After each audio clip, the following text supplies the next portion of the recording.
Good morning, Lakeshore, and welcome to the Shorian Report. I'm Megan. And I'm Rachel, and today is Friday, January 13th. Today is National Rubber Ducky Day.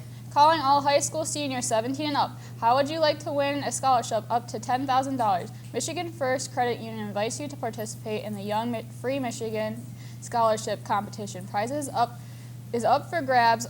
Includes $10,000, $5,000, and $3,000 for the top three winners in both categories, video and essay. Another great thing about this program is 31 additional scholarships up to $1,000 will be awarded for the qualifying high school seniors, with at least one guaranteed winner from our school, Michigan First, accepting entries now through February 6th at 3 p.m. To learn more, stop by your Michigan First Credit Union run branch or visit youngfreemichigan.com for details. Don't let this opportunity pass you by. Apply today. Thanks. Do you have a sister or brother that also attends Lakeshore High School? The yearbook class would love to see your sibling, love, or rivalry. Share your family pride by coming down to our studio here in room 121 after school on Wednesday, January 25th to get your photo taken. You can take a picture at home using the Replay It app. See Mr. Spree or a yearbook staff member if you have any questions. Lakeshore's online newspaper, the Shoreline Publishers, need articles every other Friday. Visit lshssshoreline.org today to receive a timely information for the Shorian Nation. Let's check on the weather, but first let's see who's celebrating a birthday today and this weekend.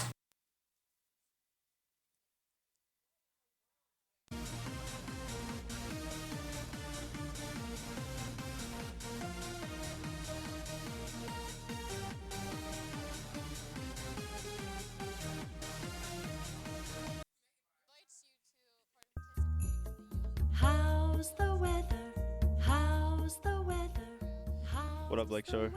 Drive here with your weather, also with Braywan. Today's high is going to be 24 and your low is going to be 21. And stay warm out there, Lakeshore.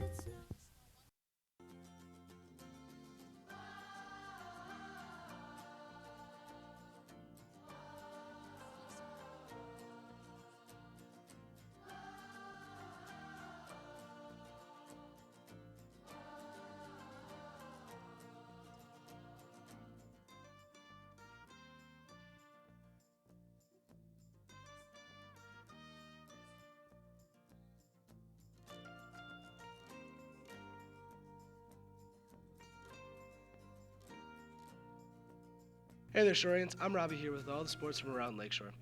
Yesterday, the boys varsity basketball team played St. Clair High School and defeated them with a score of 56-38. There will be a meeting for the girls soccer on Wednesday, January 18th after school in room 145. We need all girls that plan on playing soccer for Lakeshore to be at the meeting. Today, the bowling team is at Shelby Lanes at 4 against Chippewa Valley High School. The girls' basketball team are at home today against L'Anse Creuse High, with freshmen at 4:30, JV at 6, and varsity at 7. On Saturday, there is a cheer competition at Stony Creek High School, with JV at 11:30, varsity at 3. The ice hockey team is at home at the St. Clair Shore Civic Arena against Warren Mott at 8. And on Sunday, the bowling team has a Macomb County JV championship at Sterling Lanes at 7:30. Come and cheer our Shorians on. Have a great weekend and enjoy your day off on Monday.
Don't forget to get your rafting money in to save a spot. If we don't have enough rafters, the trip will be canceled.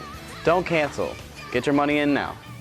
Creative Writing Club will now be meeting on Thursdays after school in room 219. All are welcome. No prior attendance is necessary. All you need is a pencil and your imagination. See Ms. Dumbrow or Ms. Stuckey if you have any additional questions. This is the meeting schedule for this year's Science Olympiad students. Students do not need to be at the informational meeting to join, but we do ask that if you are joining, that you come to one of the next meetings. Meetings are held at Kennedy Media Center from 3:45 to 4:45 on Thursday, unless noted. January 12th, January 19th, January 26th, Friday, February 3rd, February 9th, February 16th, February 23rd, March 2nd, March 6th, March 16th, and Friday, March 17th. Attention all seniors. Senior year end is vastly approaching, and we need your help to make this end of the year video. Send in all memorable photos from your 12 years in school. Pictures should be sent to erickopp@shorian.org. Get in your pictures. LSHS Musical Productions presents Bye Bye Birdie January 26th through 28th, 7:30 p.m. and 12:30 p.m. for $10 and $15 at www.showtix4u.com. That's all for today. Monday, we celebrate Martin Luther King Jr. Day. It is a day of volunteering and great remembrance of a great civil rights act. Here is a video about Martin Luther King. He was born Michael Luther King Jr., but had his name changed to Martin later in life. His grandfather and father were pastors of the Ebenezer Baptist Church in Atlanta. The family legacy served there since 1914. And from 1960 until his death, Martin Luther King Jr. acted as co-pastor alongside his father.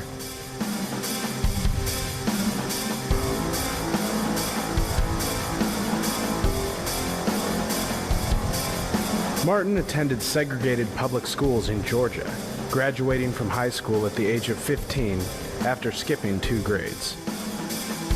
He was a talented young man, receiving his Bachelor of the Arts degree in 1948 from Morehouse College, a distinguished institution in Atlanta, which both his father and grandfather graduated from. After 3 years of theological study at Crozer Theological Seminary, which he was also elected the president of, he was awarded Bachelors of Divinity in 1951. He then enrolled in graduate studies at Boston University and received his PhD in 1955. In Boston, he also met and married Coretta Scott, an intellectual and artistic young woman. They bore 2 sons and 2 daughters. In 1954, Martin Luther King Jr. became pastor of the Dexter Avenue Baptist Church in Montgomery, Alabama. He was a strong advocate for civil rights in the black community. He held a position in the executive committee of the NAACP, the leading civil rights advocates at that time. As a member, one of his tasks was to organize the first great civil rights protest ever to occur in United States contemporary history. This was a 382-day-long bus boycott in Montgomery, Alabama. For at the time, people of different races were not allowed to ride in the same sections of the bus, and sometimes not even on the same buses at all. The boycott would prove to be quite effective, for on December 21st, 1956, the Supreme Court of the United States declared unconstitutional all the laws requiring segregation on buses. During this boycott, King was arrested. His home was bombed. He was subject to personal abuse, but at the same time, he emerged as a hero in the civil rights community. Martin Luther King Jr. is not just famous, however, for his "I Have a Dream" speech. What is the most outstanding is he based his entire model for the nonviolent movement on his experience as a Christian minister. He led massive protests that caught the attention of the entire world, all stemming from his belief that all men are created equal under God. Before a crowd of nearly 250,000 people, he made a proclamation.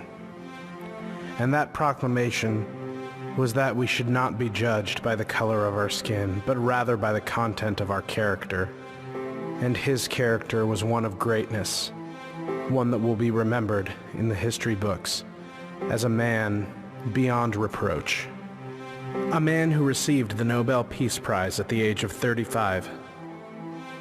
A man who has given distinguished honors from leaders all over the world. A champion for the rights of those who have none. Would that he were with us today, but alas, it is not so. A sniper ended his life on April 4th, 1968, as he was standing on the balcony of his motel room in Memphis, Tennessee. But though the man died that day, his legacy lives on. It lives on in the hearts of those who are like-minded.